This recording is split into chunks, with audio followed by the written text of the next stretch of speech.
전문가들이 하반기에 하락 전망을 했다. 그 전망이 나올 때 어떻게 대응을 해야 될지, 집값이 오르는 원리들이 되게 재밌는 게 뭐냐면,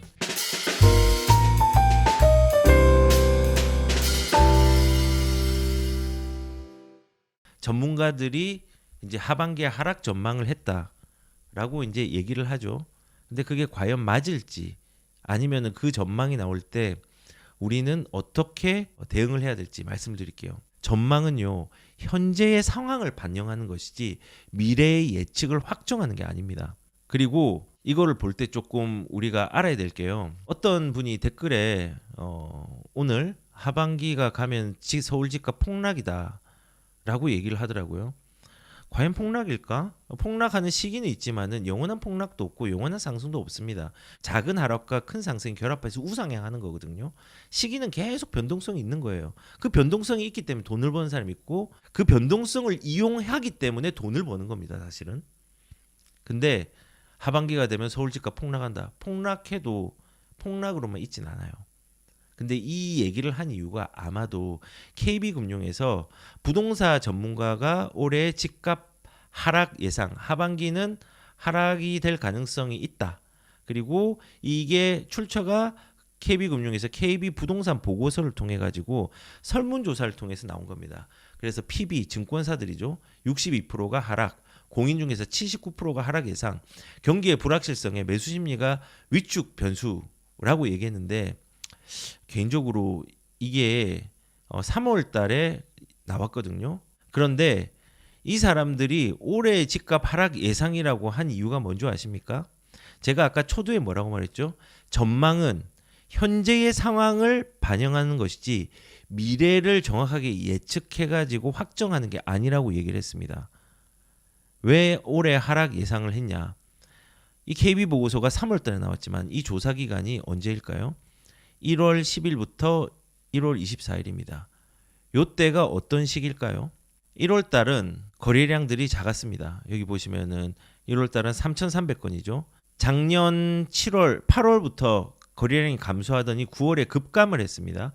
그리고 12월, 1월까지 그 거래량들이 감소가 되는 이 시기에 설문조사를 했습니다.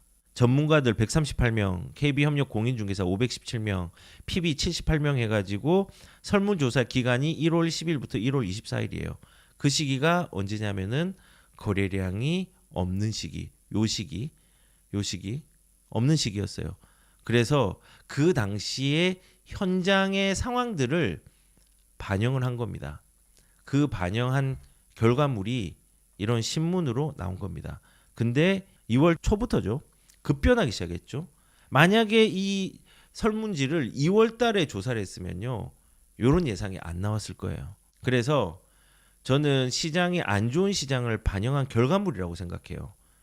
전망은요, 현재 시장의 상황을 반영하는 경우가 많습니다. 정말입니다. 그래서 이런 신문이 나오죠. 전문가들도 엇갈린 수도권 집값의 전망. 요거랑 좀 다르죠. 여기서는 올해 하락 예상인데 전문가들이 또 이거 똑같은 KB금융에서 한 건데 헤드라인을 또 이렇게 잡았잖아요. 왔다 갔다 한다는 거예요. 왜냐면은 지금 부동산 전체가 퍼진 게 아니거든요. 퍼지고 있는 상황인데 아직도 하락되는 곳이 전국적으로는 있기 때문에, 수도권에도 있기 때문에 이거 자체를 엇갈리게 현재 상황들을 반영을 한 겁니다. 이 헤드라인은 그래서 이 보고서 쓰는 당시에도 마찬가지로 아까 전에 하락이 많다고 하지만은 상승과 하락이 비슷했거든요. 하락과 상승이 공존하기 때문에 나오는 당연한 전망이에요. 전체적인 지역으로 보면요, 하락 지역이 많고요. 서울 중심지를 기준으로 보면요, 지금 상승이 많습니다. 이렇게 의견이 분분하다고 나오는 건요, 현재의 상황을 반영하는 겁니다. 현재도 마찬가지잖아요. 아, 지금 하락할 거다. 하반기는 이제 끝날 거다. 뭐 이렇게 생각을 하고, 뭐 어떤 사람은 아니다, 계속 오를 거다. 우리는 이거 못 맞춰요. 저도 맞출 생각 없습니다. 그 시기에 맞게 내가 필요한 정보를 필터링해서 내게 맞게 투자의 전략들을 짜는 거지, 대응하는 거지, 이거를 맞추는 게 아니거든요. 맞추는 게 아니에요. 그래서 저는 나는 언제 이게 맞출 거고 확신한다라는 사람은 안 믿습니다. 미래의 불확실성은 부동산의 신의 아버지의 아버지의 아버지의 할아버지의 할아버지의 신의 신이 와도 못 맞추는 겁니다. 우리는 대응의 영역이지 이거의 예측의 영역으로 무조건 접근하면요. 투자할 때 굉장히 힘듭니다. 못 맞추거든요. 우리가 확실히 할 수 있는 것과 할 수 없는 것을 구분해야 되는데 할 수 있는 건 뭐냐? 인플레이션이 일어난다. 근데 작게 일어나는 시기, 많이 일어나는 시기가 있다. 이거는 확정할 수 있어요. 근데 언제 이런 게 일어난다? 확정할 수 없어요. 그러면 확정할 수 있는 걸 추종하면서 그 좋은 입지들을 찾아가지고 투자를 하면 되는 거거든요. 제가 왜 이제 이 전망들을 믿지 말라고 얘기하느냐면요. 근래 10년간의 전망들을 제가 조금 한번 말씀을 드려볼게요. 10년간 몇 개만 뽑아볼게요.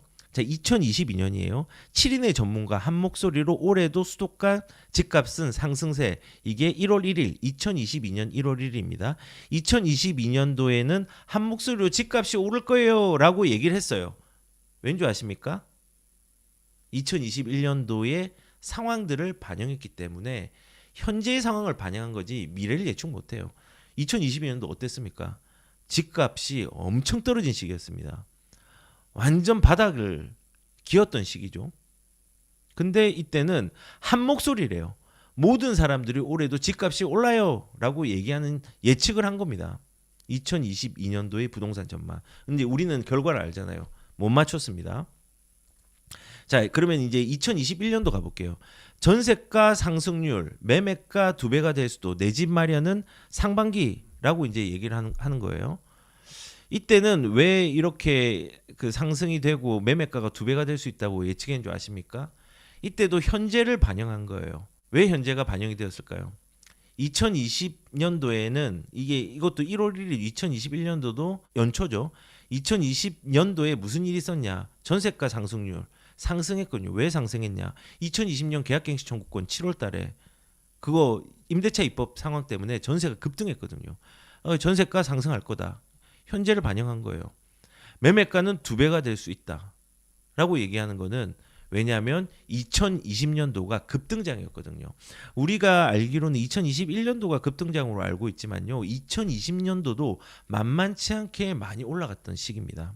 그래서 이것도 현재를 그 당시 현재를 반영해서 전망을 한 거예요. 그래서 제가 얘기를 하는 거예요. 전망은요. 현재의 시장의 상황을 반영한 것이지 미래의 예측을 확정적으로 하는 수단이 아니라는 거예요. 이 전망들은 지금 시장의 상황을 나타내는 거예요. 자, 그리고 2019년도 10명 중 7명이 올해 집 안 산다. 이때 집 샀으면 좋았거든요. 좋았습니다. 2019년도. 왜 안 산다고 했을까요?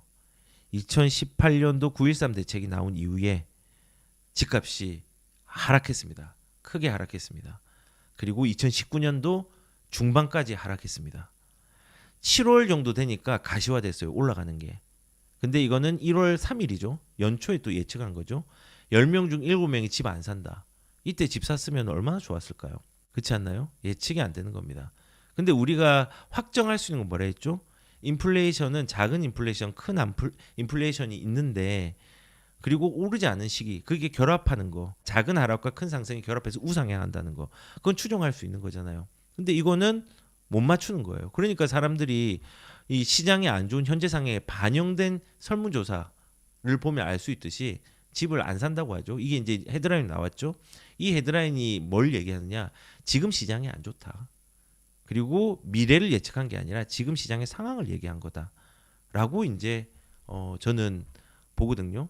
그래서 2018년 9월부터 2019년 6월 정도까지 시장 안 좋았습니다. 그래서 이런 결과물이 나온 거죠. 전망이 나오고 설문이 나온 거죠. 자, 그리고 이때 2016년도네요. 2016 10명 중 8명이 올해 집 안 산다. 예, 10명 중에 8명이 올해 집을 안 산다. 이때 무슨 일이 있었냐? 2016년도는 박근혜 정부가 이제 막바지에 있었던 시기죠. 탄핵되기 전에 1월 8일이니까 이때 집값이 많이 올랐어요. 왜 올랐냐면은 규제 완화가 좀 일어났으니까. 그런데 2016년도에는 박근혜 정부에서 규제를 했어요. 대출 규제도 하고 금리에 대한 인상도 있고 뭐 주택 공급 과잉에 대한 이슈도 있고 해가지고 집이 조금은 주춤한 시기였습니다. 2016년도에 그래도 좀 오르는 시기면서 주춤했습니다. 막 크게 움직이는 건 아니었고요. 그러니까 시장의 상황을 반영한 거잖아요. 그 전 2016년도 말고 15년도는 좀 많이 올랐거든요. 그래서 10월 달에 10명 중에 8명 집 안 사. 현재 상황을 반영한 거예요. 자, 그리고 하나만 더 볼게요. 부동산 전문가 83% 2014년도에요. 집 사려면 2014년 내에 사야 된다. 빨리 사라는 거죠. 왜 그럴까요? 집값이 움직이기 시작했거든요. 엄밀히 말하면은 수도권의 경우는 지방의 경우는 2010년도, 11년도, 12년도가 급등을 했고요. 근데 반면에 수도권은 2013년부터까지 떨어지다가 2013년부터 움직이기 시작했어요. 그리고 2013년도에 왜 그러냐? 규제 완화를 엄청나게 취득세에 대한 연구 완화도 있었고요. 양도세에 대한 부분들도 그렇고, 근데 2013년도에 시장을 살리기 위해서 양도세 특별 감면 5년 이 주택을 뭐 예를 들어서 위례의 미분양 아파트를 사면은 5년 동안에 5년 내에 팔면은 이거 양도세 물지 않고 그냥 팔 수 있어. 세금 없어. 그냥 이거 사라고 하는 시기였습니다. 수요자가 몰리겠죠. 그 몰리면서 집값이 움직이기 시작했습니다. 그리고 2013년대 드디어 수도권들이 조금 보일 정도로 움직이기 시작했어요. 근데 2013년도에 또 뭐가 있었냐? 최경환 전 부총리, 경제부총리가 LTV랑 DTI를 완전히 풀어버립니다. 그래서 2013년도에 규제의 완화와 수요층의 유동성을 확보할 수 있는 대출의 완화가 결합이 되어서 거래량의 증가 추세로 움직이게 되었습니다. 그러니까 집값이 올라가죠. 그리고 그 현장을 반영했기 때문에 전문가들도 그 현장의 현재의 상황들을 이렇게 얘기를 하는 겁니다. 집 사야 된다. 실제로 그 상황에 맞게 올라가긴 했지만은 제가 말하는 요지는 뭐냐? 전망은 현재 시장의 상황을 반영하는 경우가 많지 미래를 예측해서 확정하는 경우는 거의 드물다. 제가 이거는 뭐 신문에 예전에 제가 2023년도인가 방송에서 주사년이라든지 여기서 전망을 하잖아요. 연구기관들에서 한 게 싹 다 틀립니다. 맞는 거 하나도 없어요. 그래서 이런 게 신문으로 딱 나오잖아요. 그러면 지금 현재 상황이 지금 매매 그 집을 사자 안 사자 이게 반반이야 이러면은 혼조세구나. 지금 상황이 혼조세구나. 그리고 집값이 올라간다라고 막 할 때 사람들이 뭐 지금 내년 집값 오른다. 그러면은 내년에 오르는 게 아니라 지금 상황이구나. 이게 길었다면 조금 조심해야 되는 시기구나. 요렇게 이제 생각을 해야 됩니다. 그리고 실제적으로 우리가 2021년도가 집값이 폭등을 했잖아요. 2020년도는 또 폭등을 했는데 2021년도가 더 폭으로 따지면 더 크게 올랐거든요. 근데 거래량이 줄어들었어요. 거래량. 우리는 이때 조심해야 돼요. 집값이 꾸준히 오르잖아요. 집값이 꾸준히 오르다가 거래량이 줄어드는데 그래도 집값이 오르면요. 조심해야 됩니다. 실제로 제가 보여드릴게요. 여기가 2020년도거든요. 거래량이 이때 급등을 했어요. 급등을 하다가 2020년도까지 이렇게 급등을 했죠. 2021년도는 거래량이 급격하게 줄어들어요.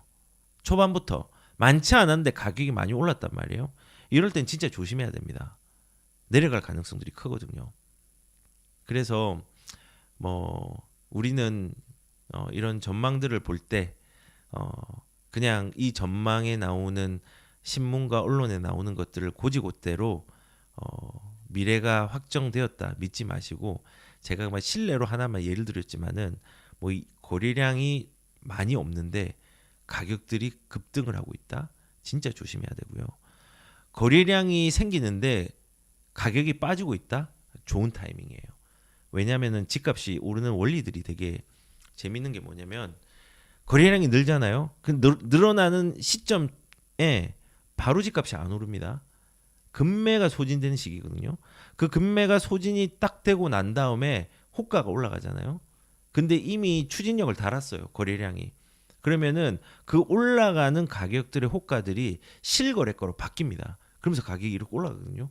그러면은 올라가네 하면서 이제 주변에서 심리들이 움직여요. 그래서 제가 늘 얘기하는 게 좀 속된 말 좀 하겠습니다. 부동산요 조금 도라이들 정신이 좀 나간 사람들이 처음에 먼저 진입을 합니다. 잘한 거죠. 수익을 제일 많이 보니까. 그러면은 눈치 빠른 사람이 싹 접근을 합니다. 그 다음에 보편적인 사람이 우르르 몰려듭니다. 그리고 망설이다가 기다리는 사람이 물립니다. 그런 경우가 많습니다. 그래서 뭐 집값은 뭐 좀 주의해야 될 거는 아까 말씀드린 것처럼 거래량이 되게 줄어드는 데는 내 가격이 계속 오른다. 그럼 좀 조심. 그리고 거래량이 늘고 있는데 가격이 줄어든다. 그럼 기회. 뭐 이런 식으로 또 시그널들을 봐도 이제 된다라는 생각이 좀 듭니다. 그래서 우리가 수없이 나오는 많은 전망들이 있지만요. 제 전망도 믿지 마십시오. 전망은 전망일 뿐이고 제가 늘 얘기를 하는 게 대응을 하는 얘기를 하잖아요. 대응의 영역이에요. 그 대응을 어떻게 정교하게 하느냐의 문제가 자산을 정교하게 가꾸고 지키냐를 결정합니다. 그러면은 집값은 영원히 오르는 거냐? 제가 결론 말씀드릴까요? 영원히 오릅니다. 근데 영원히 오르는 게 그냥 이렇게 오르는 게 아닙니다. 이렇게 오르는 게 아니에요. 등락이 있으면서 오르고 그거는 화폐적 현상입니다.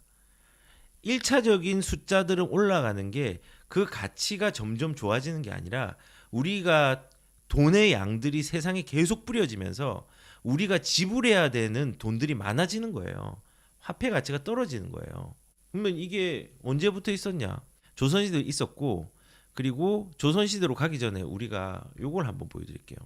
자 보시면은 압구정 처음에 3천만 원에서 이때 되게 비싼 거죠. 2025년 45억 2천 150배 상승했습니다. 이거를 배수로 좀 볼까요? 구반포 지금 1단지 같은 경우는 재건축을 하고 있죠. 1000배 올랐습니다. 1000배. 이촌동 한강맨션 얘도 엄청 비싼 아파트죠.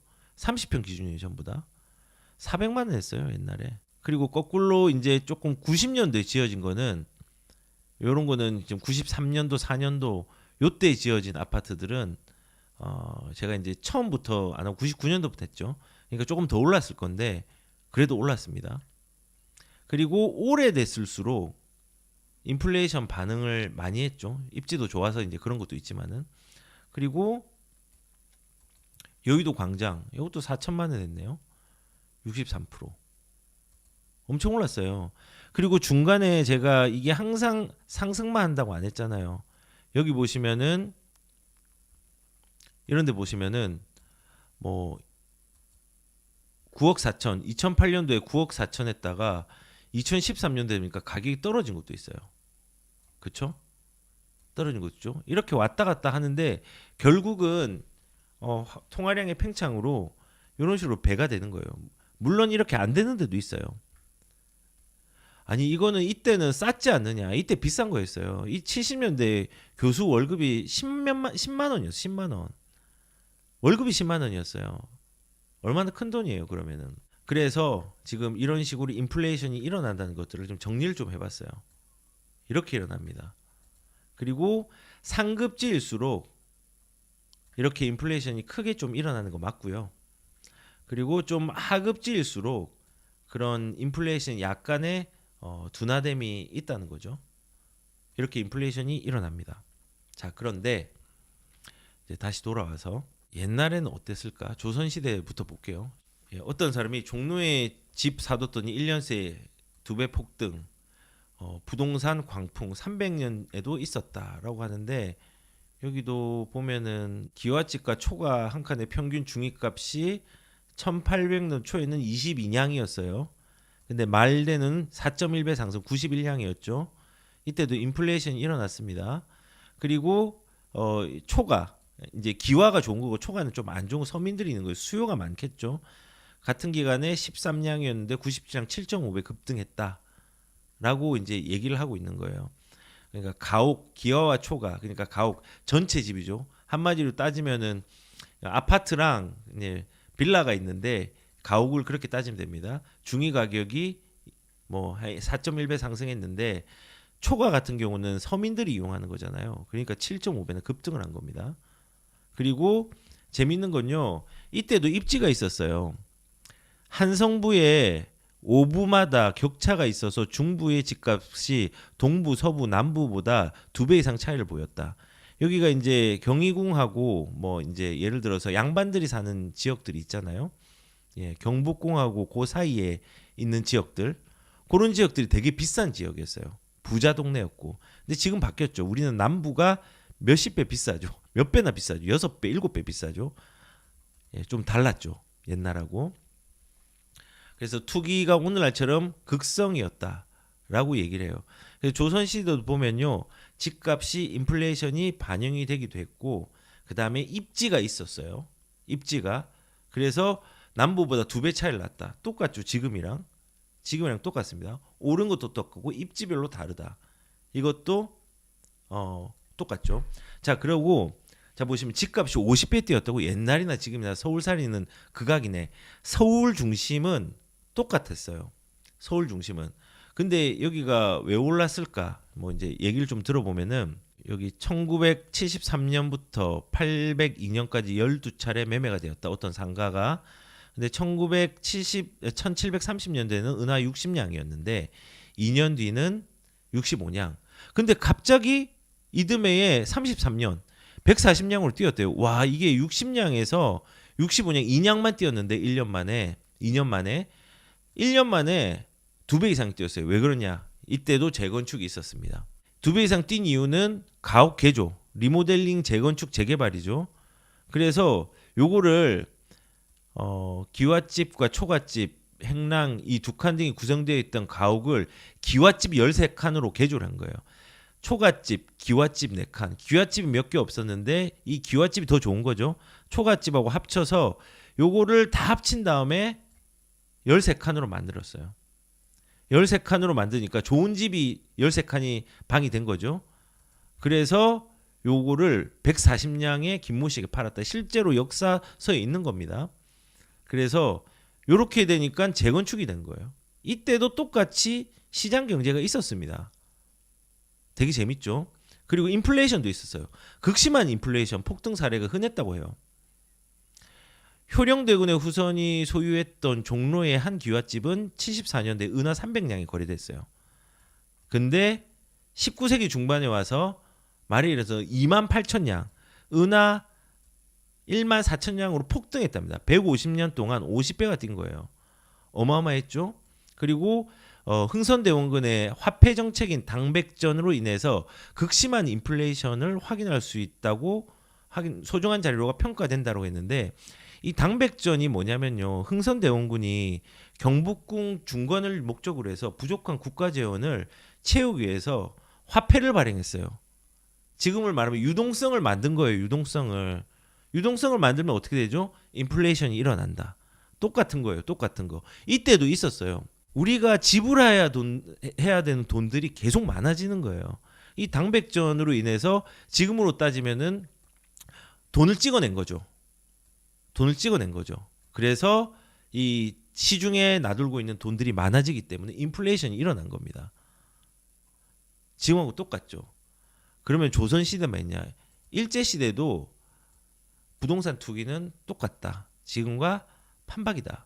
라고 얘기를 하고, 이때도 보시면은 뭐 수요 공급에 의해 가지고 인구가 늘면서 인구가 20만에서 30만, 100만이 돌파하면서 이제 공급이 부족하게 되면서 이 공급에 대한 부분에 개발 사업들이 일어나면서 택지를 개발해서 비싸게 팔고 분양하는 시기가 있었습니다. 일제 시대 때도.